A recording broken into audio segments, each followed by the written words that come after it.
നിങ്ങളുടെ favourite shows ഇനി ഒരിക്കലും മിസ്സാവില്ല. ഇപ്പോൾ C5 കാണും നിങ്ങളുടെ ഫേവറേറ്റ് ഷോസ് തികച്ചും സൗജന്യമായി.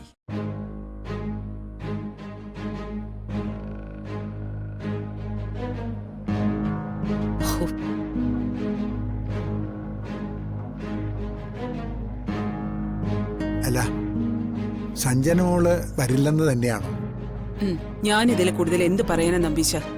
ഡാഡിയുടെ അടുത്തേക്ക് പോവാൻ പറഞ്ഞിട്ട് അവൾ അതിനും തയ്യാറാവുന്നില്ല.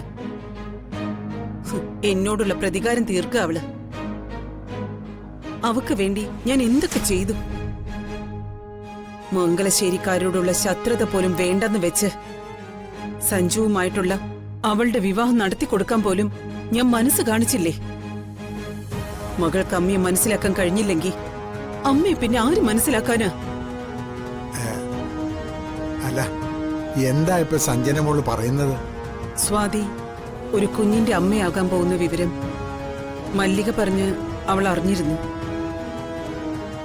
അതവക്ക് സഹിക്കാൻ കഴിയുന്ന കാര്യമല്ല. മല്ലിക ഇടയ്ക്ക് നന്നായിട്ട് കളിക്കുന്നുണ്ട്. മോളെ മമ്മിക്കെതിരെ തിരിച്ചു വിടുന്നതിലെ മല്ലികയ്ക്ക് നല്ലൊരു പങ്കുണ്ട്. ഞാനിത് മനസ്സിലാക്കിയതാ നമ്പീശ. എന്റെ മുന്നിൽ മല്ലിക ചോദ്യങ്ങളും ആവർത്തിച്ചു കഴിഞ്ഞു. അതിനവൾക്ക് സ്വാതന്ത്ര്യം കൊടുത്തത് ആരായാലും അധിക ദൂരം ഞാനത് വെച്ചു പൊറപ്പിക്കില്ല. ആയ മമ്മി ആവണ്ട. മല്ലികയെ ഞാൻ കയറ്റിവിട്ടത് അതുകൊണ്ട്. എന്നെ ചോദ്യം ചെയ്യാൻ ധൈര്യം കാണിച്ചവൾ ഇനി ഇവിടെ വേണ്ട. അത് നന്നായി. സഞ്ജന ഒന്നുകിൽ ഡാഡിയുടെ അടുത്തേക്ക് പോണം, അല്ലെങ്കിൽ അവൾ ഇങ്ങോട്ട് വരണം. അതിനൊരു വഴി എനിക്ക് കാണണം. ഞാൻ മനസ്സിലാക്കിയത് മോള് വർമ്മസാറിന്റെ അടുത്തേക്ക് ഉടനെങ്ങും പോയില്ലെന്ന. സഞ്ജുവിൽ ചുറ്റിപ്പറ്റി നിൽക്കുക ഇപ്പോഴും അവളുടെ മനസ്സ്. അവൾ തിരിച്ചു വരണമെന്നുണ്ടെങ്കിൽ മമ്മി അവക്കൊരു സന്തോഷ വാർത്ത സമ്മാനിക്കണം. അതിനെന്ത് വേണമെന്ന് ആലോചിച്ചു.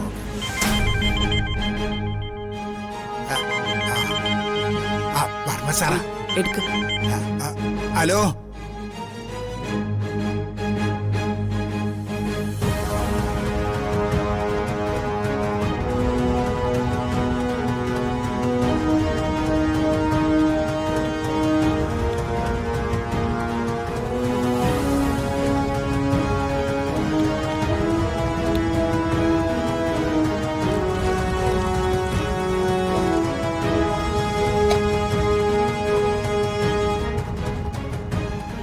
എപ്പോഴാ ഇവിടുന്ന് പോകേണ്ടി വരുന്നെന്ന് അറിയില്ല. അതിനു മുൻപ് കളർ ഒന്നുകൂടി മെച്ചപ്പെടുത്തണം. എനിക്കും വേണ്ടേ കുറച്ച് ഗ്ലാമറൊക്കെ.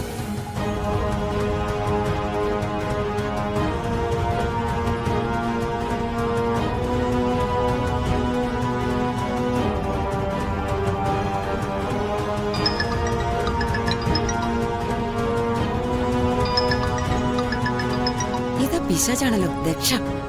ഇവർക്ക് വേറെ പണിയൊന്നുമില്ലേ? എന്താ മാഡം? നീ അവിടെ നിൽക്കുന്നത് സുഖിക്കാനല്ലെന്ന് അറിയാലോ. ദൈവമേ, പാലിൽ കുങ്കുമം പോയിട്ട് കുടിച്ചത് ആ പിശാച് അറിഞ്ഞോ? മാഡം എന്താ അങ്ങനെ ചോദിച്ചത്? ഇത്രയും ദിവസമായിട്ടും നിനക്ക് സ്വാതിയുടെ ഗർഭം കലക്കാൻ അവസരം കിട്ടിയില്ലല്ലേ?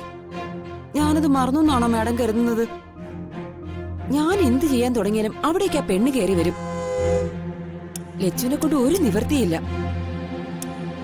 ഒന്നില്ലെങ്കിൽ ഞാൻ അവളെ കൊന്നിട്ട് ഇവിടുന്ന് പോകും. അവളെ നിനക്കൊരു ചുക്കും ചെയ്യാനാവില്ല. നീ ഞാൻ പറഞ്ഞതുപോലെ ചെയ്യ.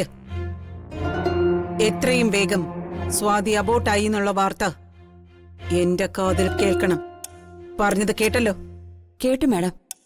അതുടനെ സംഭവിക്കും. ചില പദ്ധതികൾ ഞാൻ പ്ലാൻ ചെയ്തു കഴിഞ്ഞു. പ്ലാൻ ചെയ്ത് മനസ്സിൽ വെച്ചാ പോരാ, അത് നടപ്പിലാക്കിയിട്ട് എന്നെ വിളിക്കണം.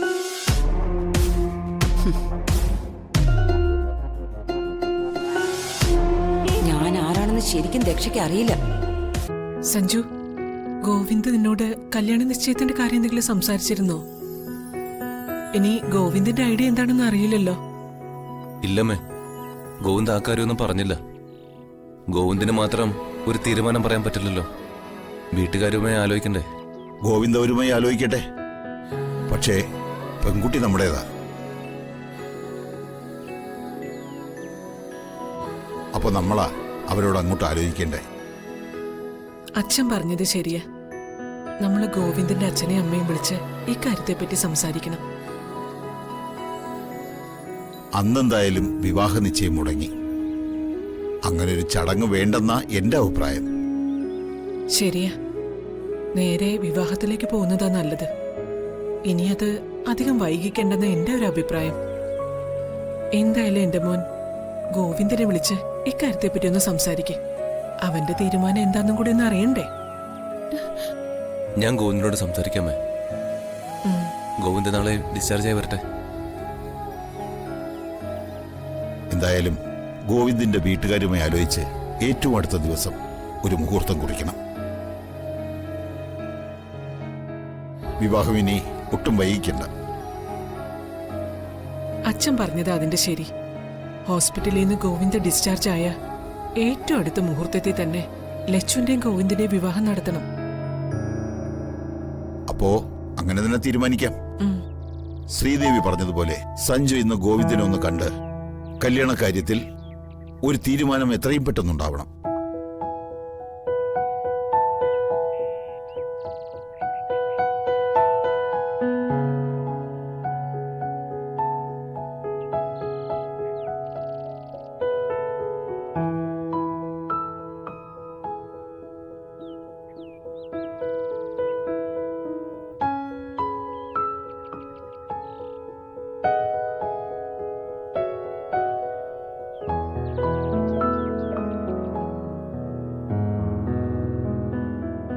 അല്ല, ലച്ചുവിന് എന്തോ ഒരു വിഷമം പോലെ.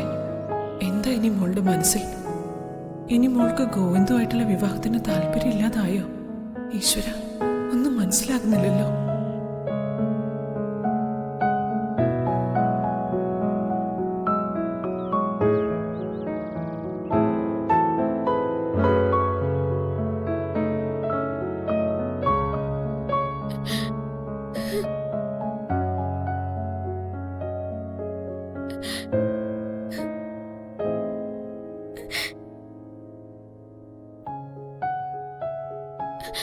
മോളെ, എന്താ മോളെ ഇവിടെ വന്നിരുന്ന് കരയാ? എന്താ മോളെ നിന്റെ മനസ്സിൽ? പറയാൻ പറ്റുന്നതാണെങ്കിൽ എന്നോട് പറയൂ. അപ്പൊ കുറച്ച് വിഷമമൊക്കെ മാറുമല്ലോ.